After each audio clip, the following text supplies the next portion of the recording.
Today's Japanese lunch is Chinese style shrimp omelette with shrimp ball. This is a container, looks like. This is like a Chinese shrimp ball with a hot, sweet, sour sauce. Macaroni is marinated sticky rice.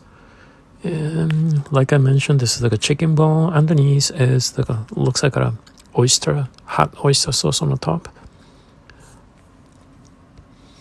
And this is I'm gonna use the fish sausage to add it onto the top of the Japanese sticky rice. And here is the bamboo shoot and chikuwa and the fish cake. Let's take a look inside. Looks like inside they have strings of bamboo shoot and other vegetable in it. I don't see any meat in it. So it looks like only the 6 or 7 shrimp. That's about it. Itadakimasu. Let's eat.